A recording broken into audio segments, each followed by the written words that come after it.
that they are going to pay Moderna $176 million to develop a new mRNA vaccine to treat the bird flu. And guess what? It's just in time for the World Health Organization's pandemic treaty. I'm Stephanie Keith. And I am Tara Manjekovic. And we are unapologetically outspoken.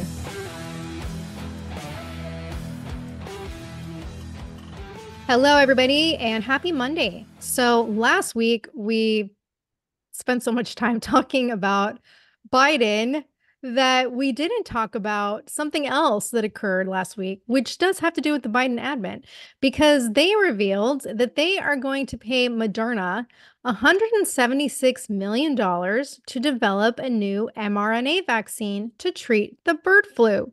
And you know, Stephanie, the same mRNA technology that is still in question for COVID vaccine injuries and more than likely thousands or who knows how many more deaths. And if you're a regular listener to the podcast, I've been saying the bird flu is going to be the next push for the next plandemic ever since reports of the virus spreading from birds to cows first started popping up back in March. And we try to keep you guys updated on a regular basis. But as I said earlier, with so much shit happening with Biden's decline and our country in political crisis, we haven't mentioned the bird flu in a couple of weeks. But it seems this theory about a planned pandemic is gaining traction on social media. Because on Wednesday, I read in the Daily Dot that a new conspiracy theory is going around Truth Social, saying that the bird flu outbreak is secretly a tool designed to rig the 2024 election in Biden's favor by having him release a bird flu bioweapon before the election and then declaring a state of emergency and locking down the country, which we've been speculating about for months now. But now that this Moderna contract is in place, it seems like we're one step closer to that likelihood. So, Stephanie, have you been seeing similar shit on TikTok? Actually, your video that you posted on our page was the first that I've seen of this on TikTok. Which, man, you got the attention of a lot of people. You got to go do some follow-up videos because everyone's paying attention and they're like, hell no, no, we're not going along with this. But once we decided to do this episode on it, like I started searching, all different phrases, bird flu 2024, like everything, mRNA, hardly anything current was showing up. So either people don't know about it yet because it's not being widely reported on, or it's being heavily censored. And I'm thinking it's being heavily censored because I remember seeing stuff the last time we mentioned it, and now all those videos are wiped clean. So I think they're heavily trying to keep this under wraps. I'm actually surprised my video is still up there and that our account didn't get banned. Although I did try Probably to be because I keep telling them like it's our First Amendment right. And I start citing the Constitution when we upload videos.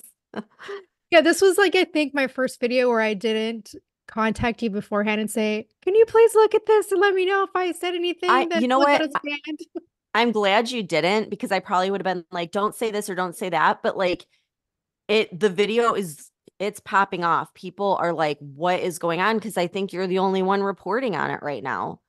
Oh, awesome. Well, apparently not on Truth Social, but I think it's a combination of what we're being told and what's really happening, right? So I want to look at some of the stats before we fully dive into this. So as of last week, there were 135 dairy cow herds in 12 different states that have been identified as infected with bird flu, along with 97 million chickens.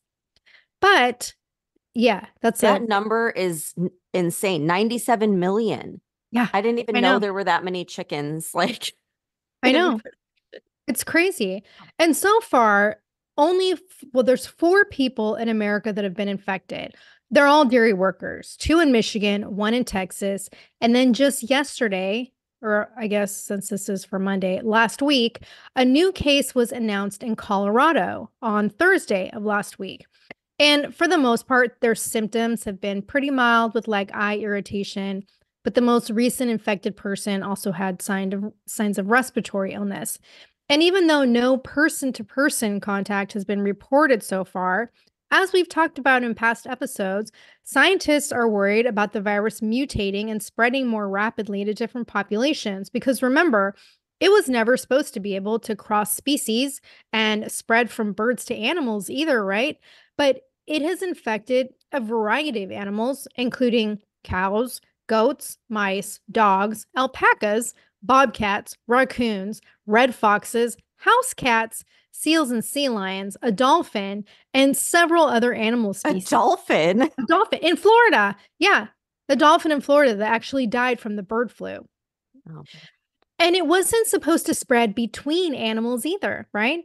But now we have hundreds of cow herds being infected from cow to cow transmission and now cow to human transmission. So, who's to say where this is going next, right? Lab tests are showing that the virus primarily lives in the cow's mammary glands. And so, a considerable amount of the virus is transmitted to milk. So, they're telling us don't drink raw milk, but pasteurized milk is okay. And then on top of what's happening with the cattle, chicken populations are being decimated on a regular basis because when even one bird is found to be infected, the entire flock gets euthanized. But then they're not telling us there's anything to worry about with the eggs in the store or the chicken in the store. I mean, right. No, the timing of this, number one, and then number two, when you're saying it was never supposed to go from species to species and it is, okay, well, this sounds a lot like COVID, where it was made in a lab to mutate so that it can spread. And like, do they really think people aren't going to question that? I mean, what the hell? I swear, I think they're trying to destroy our food stability. I mean, we've talked about this time and time again. They've been factories have been blown up. There's been train derailments, there's been barn fires, and now this. It's like whether it's domestic or a terrorist threat, someone's trying to destroy our food stability. Let's just look at the obvious here. And I mean, the World Economic Forum has been telling us for years that we're not going to eat meat, we're going to eat bugs. And if we don't want to do that, well then we can just eat the lab grown shit that Bill Gates created, right? Like that or bugs. I mean, they've been telling us what they're going to do and now they're doing it and no one's really talking about it. Like we need to make people aware of what's happening here because this is scary. yeah, and what's crazy is like this is not just something going on in the United States. It's a global problem. And like you just said, it is a push to destroy our food shortage, I mean to destroy our food, create a shortage and create a global pandemic. Let's take a look at Australia, for example. Hundreds of thousands of chickens have been euthanized in just the past few weeks. More than 21 million hens in the national egg flock are slated to be euthanized to stop the spread of bird flu.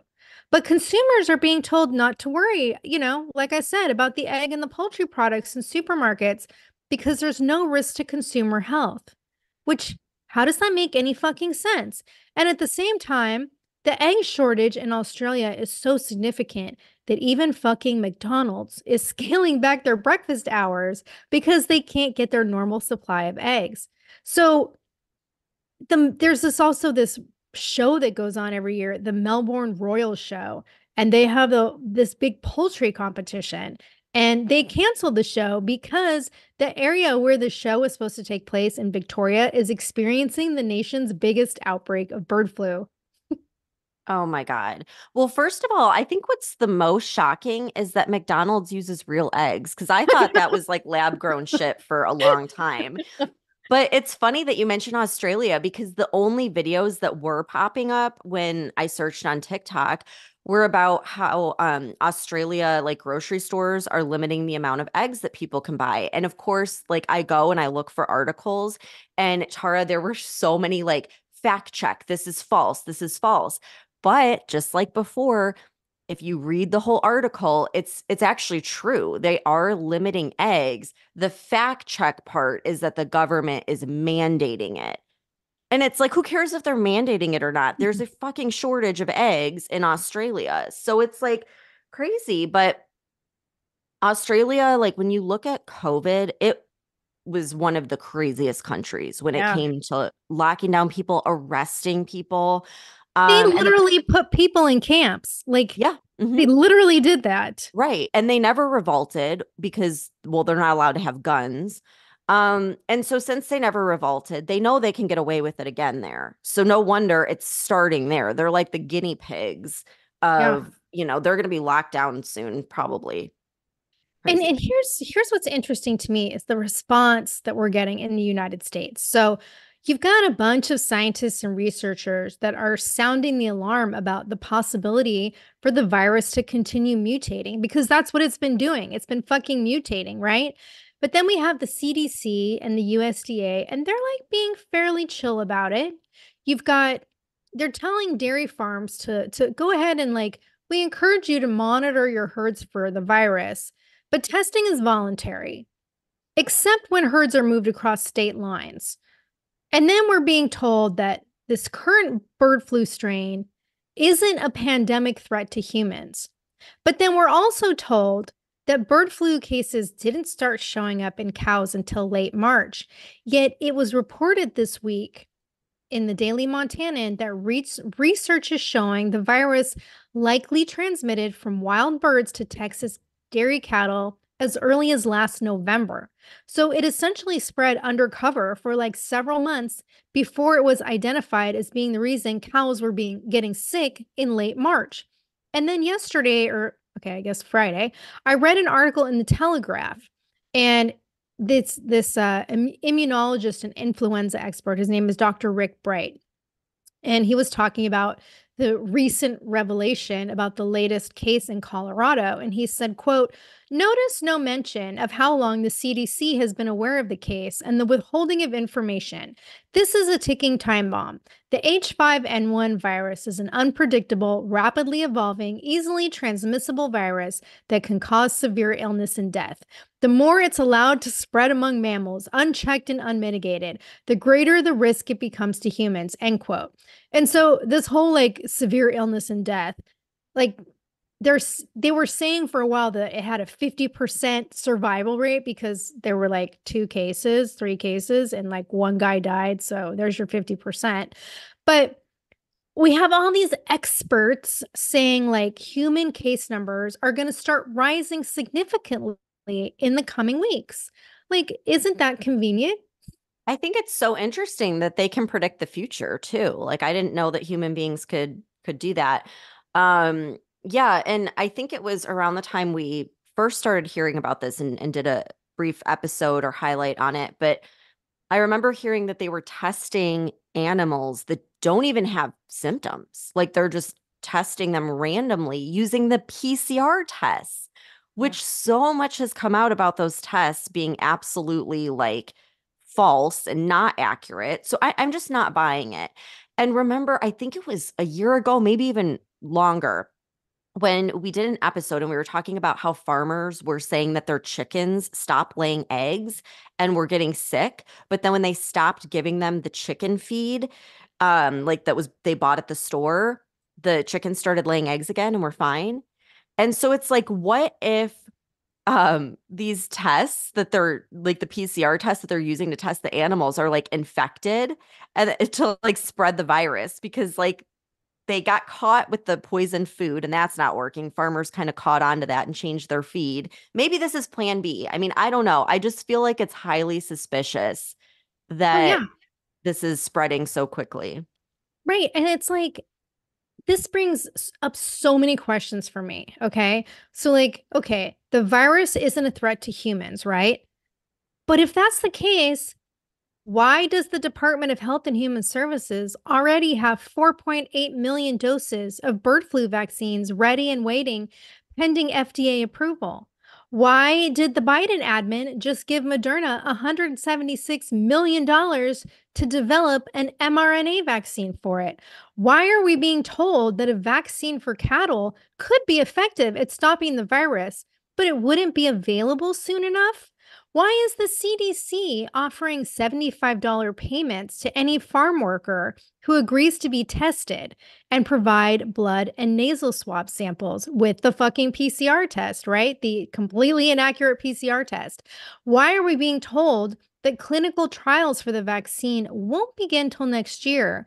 But then the DHHS Assistant Secretary for Preparedness and Response comes out last week and states that the vaccine schedule could be accelerated if they, quote, start to get extraordinarily concerned about additional human cases and human to human transmission, end quote. And so, of course, this is all being done in the name of safety and getting ahead of a possible pandemic that we're not supposed to be worried about. Okay, because Stephanie, I'm sorry.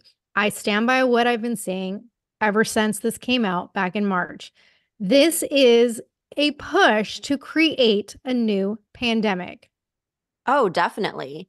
And just look at, I mean, we've been told as much, right? Bill Gates, Fauci, and the World Economic Forum all stated publicly that there would be another pandemic in 2025. Like they're telling us what they're doing, they're gearing up for it. And guess what? It's just in time for the World Health Organization's pandemic treaty. So this is right from their website. Anyone can go look at this right now.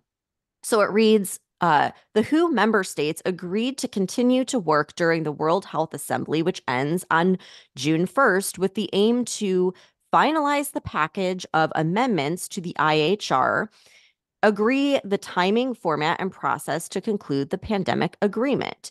So their website, I can't talk today, Tara.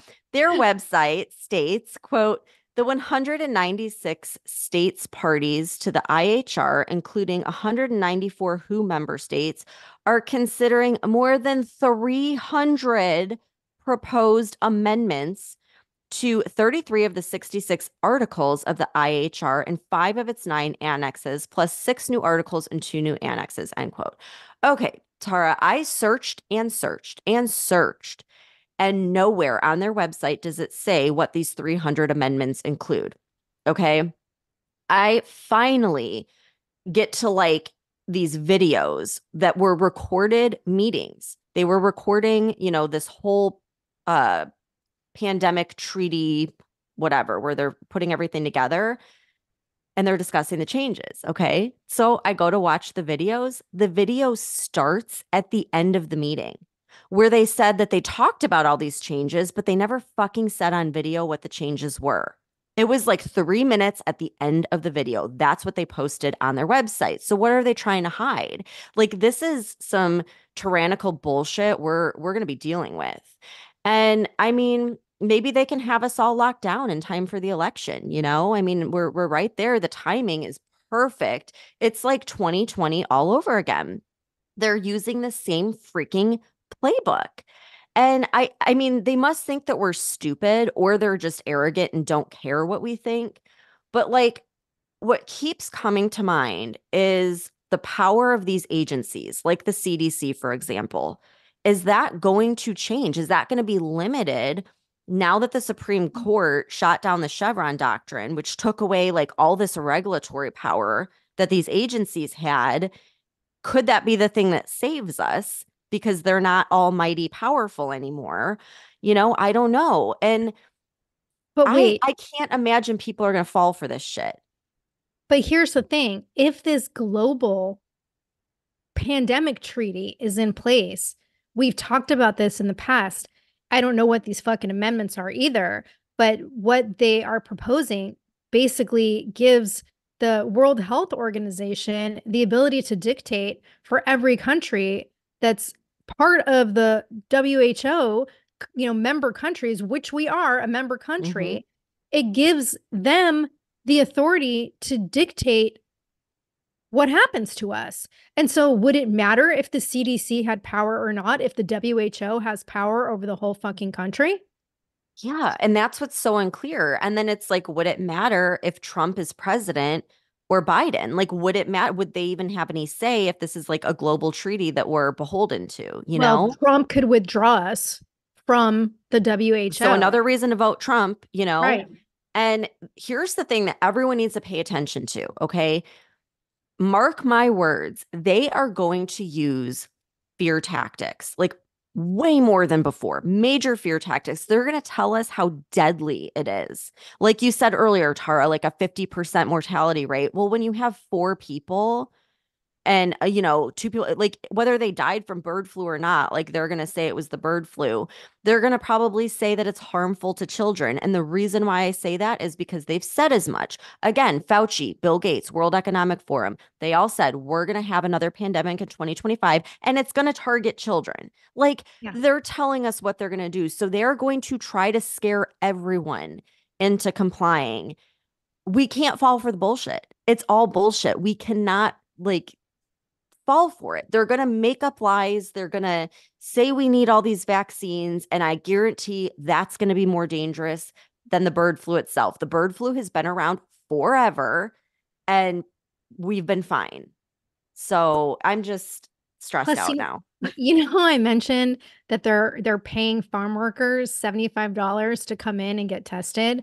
Like they're incentivizing people Hmm. to get tested Yep. with the PCR tests that we know are not remotely accurate. So how easy is it to say all these people have bird flu and they may be asymptomatic, but they all have bird flu. And so now we have to test all their families. And then all those people will come back positive for bird flu. And then suddenly, even though nobody's dying, there's going to be millions of cases of positive bird flu tests. And there you go. That's how you fucking announce the pandemic and shut everything down. Yep. I know. I hope enough people are smart enough this time around, but I don't know. There's a lot of people Don't still wanting to comply. vote for Biden. So I know. Okay. Well, this, I have to bring up something that has nothing to do with bird flu, but I figured this would be a fun yet kind of frightening way to end. So I got this article come across my feed it's this publication called Premier Daily. It's a biomedical tech publication. And this information was also in Nature magazine, which is a very reputable magazine.